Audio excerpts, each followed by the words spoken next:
Assalamualaikum warahmatullahi wabarakatuh, Sobat Goes. Masih bersama podcast NMTV. Kali ini kita akan nyeli lur. Ya, ini nyeli perdana di podcast NMTV. Kaitannya adalah tentang tips bike to work. Jadi berangkat kerja dengan sepeda seli. Bagi teman-teman yang belum pernah, mungkin bertanya-tanya, aduh ribet enggak ya kalau seandainya gue bawa sepeda seli harus naik kereta, bla bla bla, di jalannya ntar gini gini gini.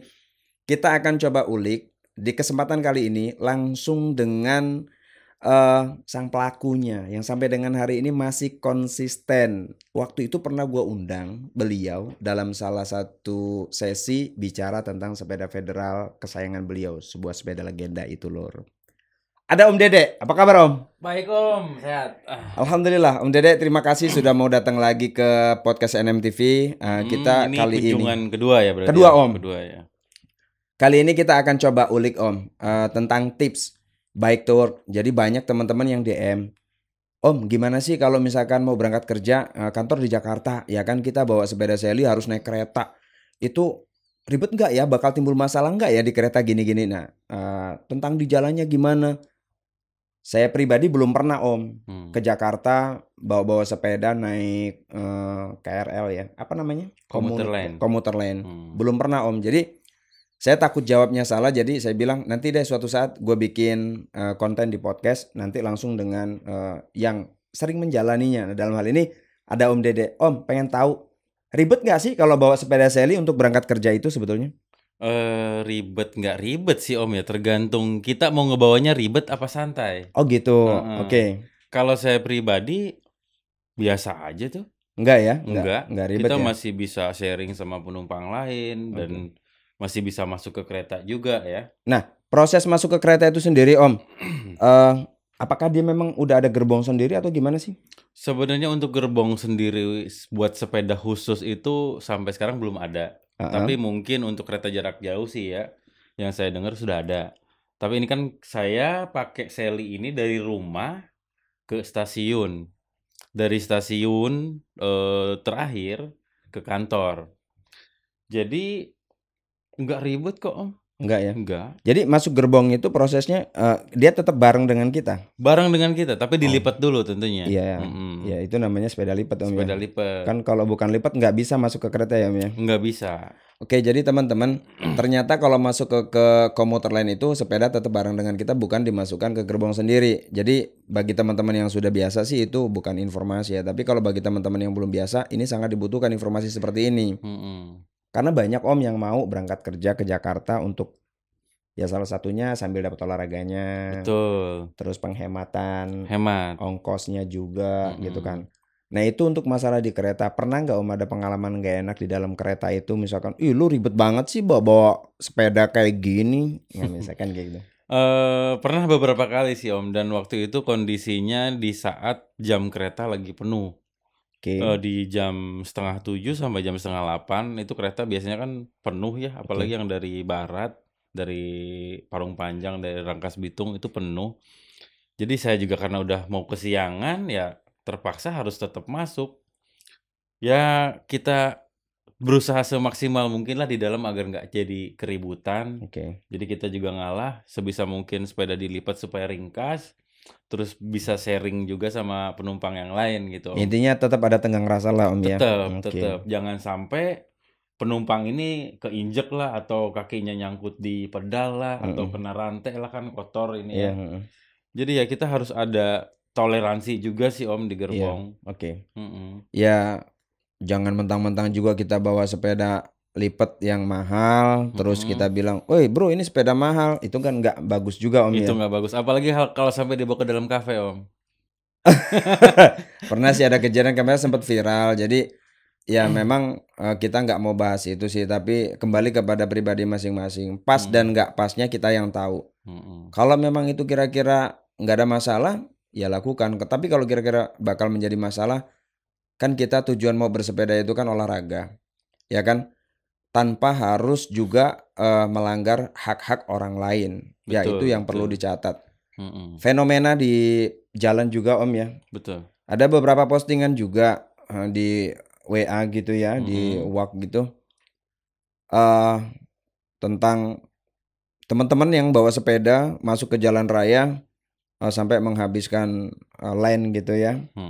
Jalan yang semestinya mereka di pinggir, mereka masuk ke tengah gitu. Jadi kadang-kadang ada omongan-omongan yang seolah-olah itu kita dibenturkan. Mohon maaf ini, jadi kita sedikit juga ngangkat isu ini. Sebetulnya semuanya itu kan akan ada nanti batasan-batasan yang akan diterapkan. Tapi semua kembali kepada pribadi kita masing-masing. Betul.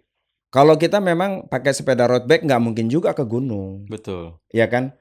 Nah, road bike itu sendiri lane-nya atau track-nya di mana sih sebetulnya?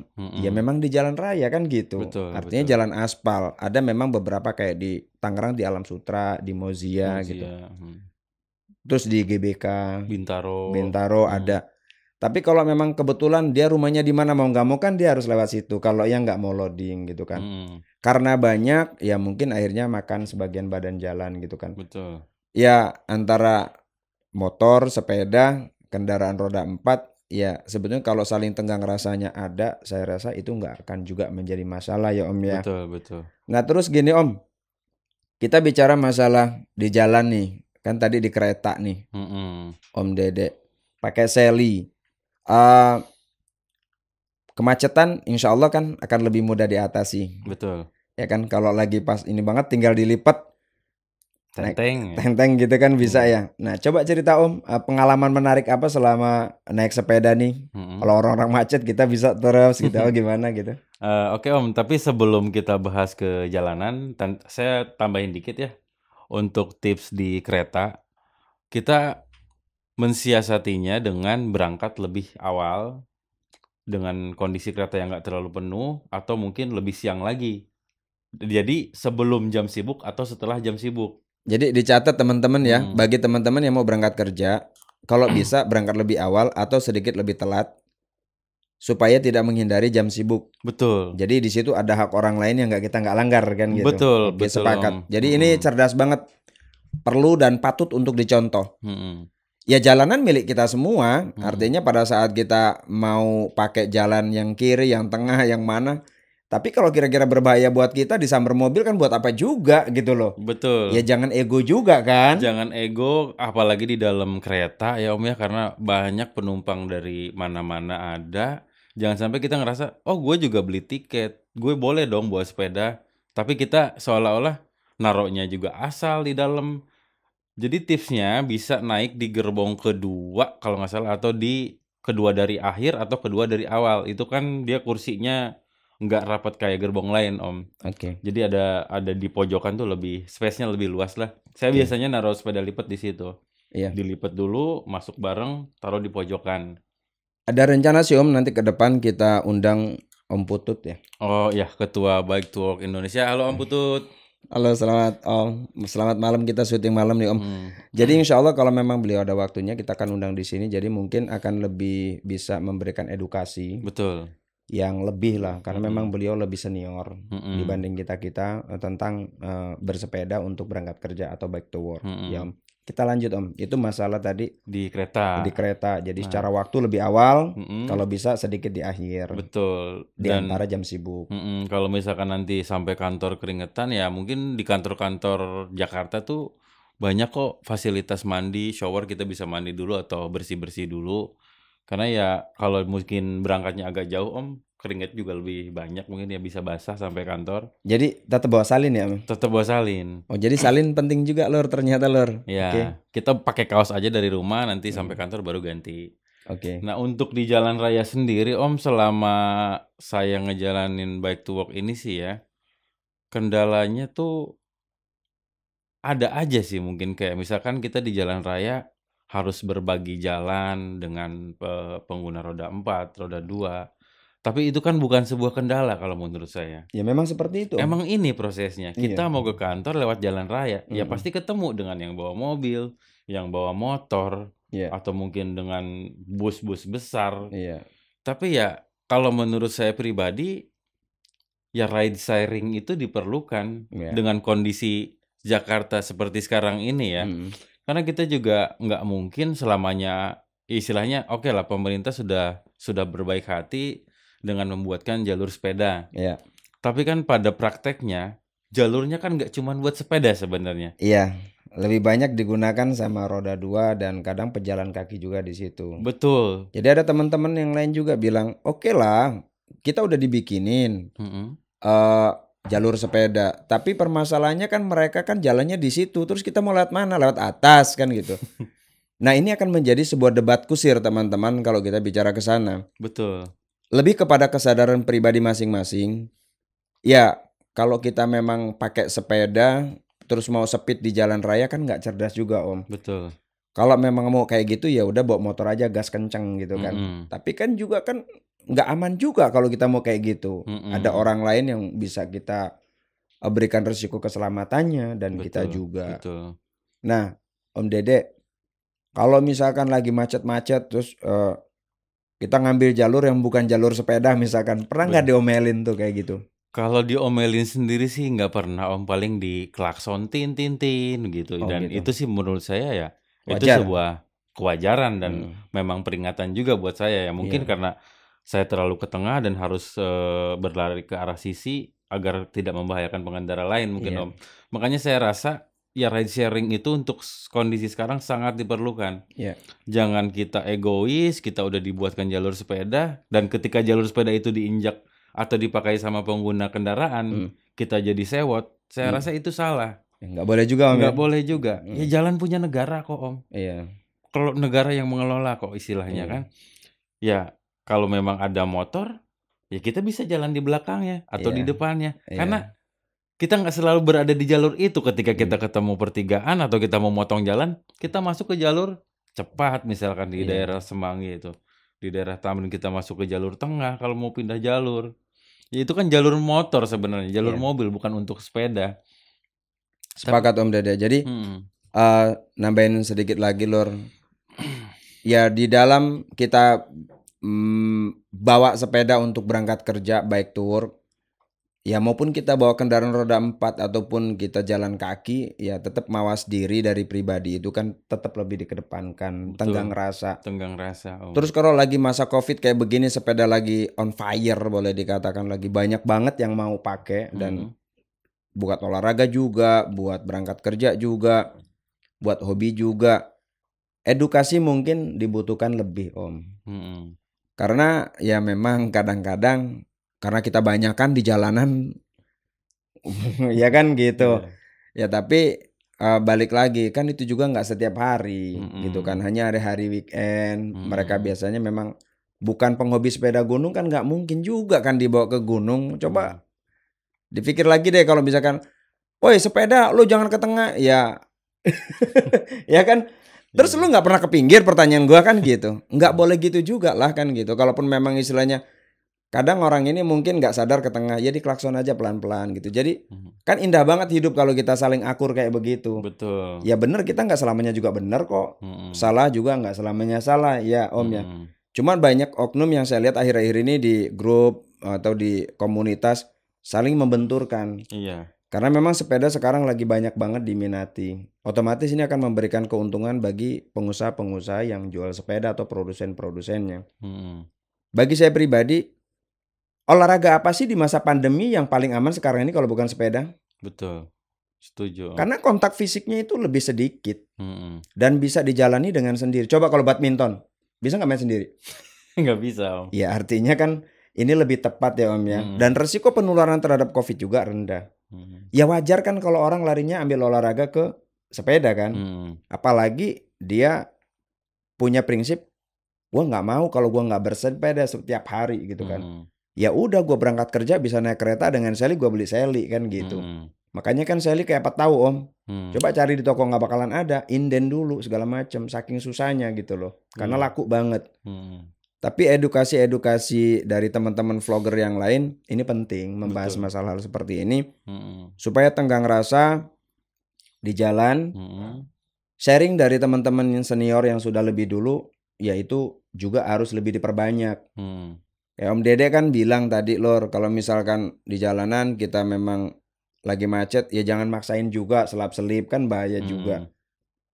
Kan kalau sepeda kesenggol, yang salah tetap aja mobilnya, kalau nggak motornya. Tapi kalau kita bungsrut habis muka kita kan apa mau kayak gitu diganti 200.000, 1 juta, 5 juta, nggak keganti. Kita itu lebih riskan terhadap kejadian crash, namanya sepeda kan, Betul. ban kecil, rem pakem bahaya, rem nggak pakem apalagi ya Om Dede. Nah, tipsnya apalagi Om Dede buat teman-teman? Ya itu sih Om, intinya sih ride sharing aja untuk sekarang ini ya. Ride sharing ya. Ya itu sangat diperlukan banget. Jadi kita bisa berbagi dengan pengguna jalan lain, jangan egois. Harus kita juga toleransi dengan pengendara motor, mobil, bis, segala macam. Dan safety gear yang penting Om. Nah, mengenai safety gear, ini penting sekali. Apa sih yang wajib Om kalau kita mau bike to work itu yang harus kita kenakan? Selalu Om, pasti helm, kacamata, gloves, atau kalau perlu pakai tangan panjang. Tapi di tengah musim pandemi sekarang ini ya tambahan lagi Om, masker. Kan masker katanya nggak boleh dipakai kalau kita lagi goes Om. Sebenarnya lebih bahaya lagi kalau kita nggak pakai masker Om. Itu malah langsung dari asap kendaraan. Dari virus. Jadi mungkin jenis maskernya juga Om ya dalam konteks ini ya. Betul. Yang tidak terlalu tebal. Kan kalau kita bicara untuk menghalangi polusi cukup dengan yang tipis. Betul. Ya kan kalau untuk corona kan harus 3 lapis minimal gitu kan. Iya juga ya Om ya. Iya.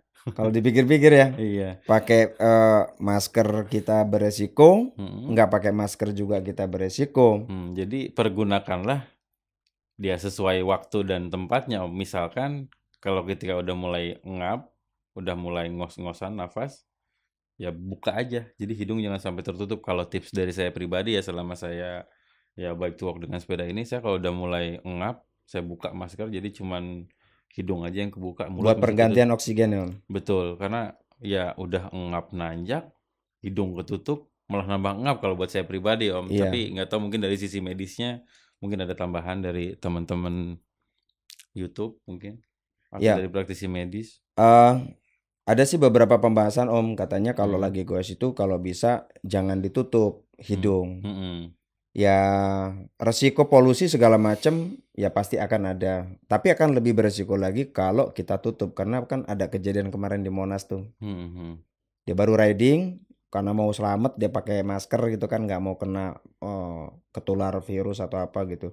Tahu-tahu kolap mati gitu, meninggal maksudnya. Nah makanya banyak kan dari dokter-dokter yang menyarankan jangan gitu. Ataupun kalau mau diturunan dipakai gitu. Tapi balik lagi Om, kalau kita bicara masker memang kita bukan di bidangnya, ya sekedar saran aja. Gunakan sesuai dengan kebutuhan. Betul.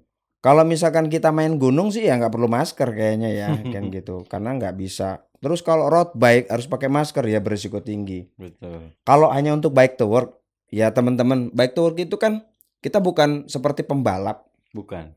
Kita ya masih bisa lebih santai. Jadi mungkin traffic daripada jantung kita, heart ini nggak terlalu ya, nggak terlalu. Jadi kalau pakai masker juga mungkin dengan yang tipis, sebatas buat polusi mungkin Om ya. Iya betul. Itu mungkin akan sedikit aman ya. Aman insya Allah Om. Karena memang ya bukan berarti Sally nggak bisa kenceng juga, bisa kenceng tapi untuk apa? Untuk apa juga gitu. Jakarta macet kok ya kan. Iya. Gitu. Yang penting kan kita lebih cepat daripada jalan kaki ya. Betul. Sepeda solusinya. Om, ini sepeda apa sih Om? Ini Element Easy Q5 Om. Ini dulu beli full bike atau rakitan? Ini rakit sendiri. Rakit sendiri. Beli frame? Beli frame, terus yang lain-lainnya juga. Waktu itu beli harga berapa Om? Frame-nya sendiri dijual di forum itu 1.850.000 Om. Oh, beli di online ya Om ya? Beli di online. Saat itu tahun berapa Om? Ini tahun 2019 ini Om. Oh, jadi sekitar 1 tahun yang lalu. 1 tahunan yang lalu. Kalau sekarang kayaknya udah nggak ada Om, susah. Kalaupun ada juga mungkin harganya kayaknya udah naik. Iya. Terakhir saya lihat itu sekitar 2.200.000-an itu frame only. Lagi booming Om ya. Iya. Oke, jadi teman-teman ini waktu itu di 2019 Om Dede beli ini itu sekitar 1.850.000 dari Element ya. Easy. Element Easy. Oke. Terus ini part-partnya sendiri Om. Om pakai group setnya apa ini? Ini saya pakai cranknya Light Pro yang Holotech 1, terus gear setnya pakai Sora, flat barnya pakai flat shifternya pakai Sora, handle brake juga masih pakai Sora. Ini Shimano untuk brake calipernya, rotornya sendiri saya pakai dari Avid. Ya udah cukup lah Om kalau untuk kebutuhan. Jangkrik banget Om ya. Coba diputar Om.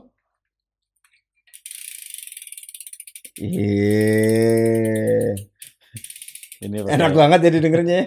Ini pakai Novatec Om, karena yang ini tuh masih bisa pakai hubset dari MTB ya, karena Excel-nya kurang lebih sama 100 sama 135. Ini roda 20 Om ya?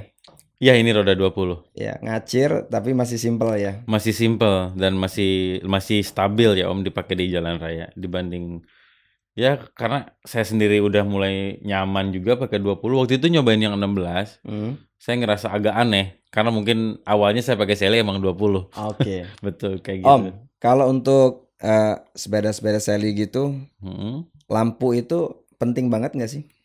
Penting Om. Penting banget ya. Kadang saya kan suka pulang malam, terus ya lampu depan, lampu belakang juga buat stop lamp ya penting sih Om kalau untuk siang di suka jalan. dihidupin nggak? Kalau siang enggak. Boros baterai. Boros baterai ya. Iya. Tapi kalau mau bicara lebih aman, lebih bagus dihidupin ya Om ya. Nggak perlu deh mungkin kayak Om kalau untuk sepeda ya. Kalau untuk siang ya. Iya. Yang penting malam ya. Yang penting malam. Atau pagi-pagi sekali misalkan jam 5 kita keluar. Iya, pokoknya dalam kondisi masih gelap. Masih gelap boleh dipakai lah. Supaya kita kepantau karena kan kita kecil ya Om ya. Kecil nggak kelihatan. Nggak kelihatan. Kalau gelap. Jadi rencana mau pakai sepeda apa lagi Om setelah udah punya koleksi berapa Om? Sally, Federal, MTB paling ya itu aja Om. Mungkin gravel ya mudah-mudahan. Oh, pengen gravel, kita doain Lur, mudah-mudahan Om Dede nanti bisa punya gravel. Belum kesampaian itu. Nanti kalau punya gravel dibawa ke sini Om ya. Boleh. Nanti kita coba review. Kita kupas tuntas. Oke teman-teman, ini ada Om Dede sedikit memberikan tips tentang bike to work. Jadi kalau kita melihat isu di media sosial tentang sepeda, lo orang terpelajar tapi kok nggak ngerti etika main sepeda di tengah jalan segala macam. Lo kalah sama orang-orang kampung yang petani, karena kan gambar yang dibenturkan kan begitu. Betul. Bijaklah kita, cerdaslah kita, nggak usah kita termakan dengan isu-isu seperti itu. Itu hanya ulah-ulah orang yang tidak bertanggung jawab. Kalau memang mengedukasi, sampaikan dengan cara yang baik. Betul. Bukan dibenturkan. Kita sudah capek ya kan dibentur-benturin terus. Jadi jangan lagi mau kita dibenturin, kita yang harus cerdas. Ya kan? Slogan kita itu satu sepeda sejuta sahabat. Lu mau genre apapun, mau sepeda apapun, ya kan? Ya kita tetap bersahabat. Kalau ada temen yang kurang paham, temen kurang tahu, ya kita kasih tahu. Betul. Vlog ini dibuat untuk banyak memberikan edukasi atau tips. Ya relatif bagus atau tidak tergantung kita menerimanya. Karena kita juga bukan orang yang profesional banget. Kita datang ke sini dari sisa waktu yang kita punya untuk berbagi dengan banyak teman. Betul. Apalagi fenomena sekarang itu kan sepeda lagi on fire. Ya kan edukasi masih rada kurang. Ya kita coba hadir ada di sana. Jadi slogan kita tetap Lur, satu sahabat, satu sepeda sejuta sahabat. Om Dede, ya. Terima kasih banyak. Sama-sama waktunya, tipsnya buat teman-teman semua. Oke Om, salam sukses buat Om Dede. Salam sukses Om buat channel MNM-TV. Oke, teman-teman semua, sobat Goes, sampai di sini perjumpaan kita. Sampai ketemu lagi di vlog-vlog berikutnya. Assalamualaikum warahmatullahi wabarakatuh.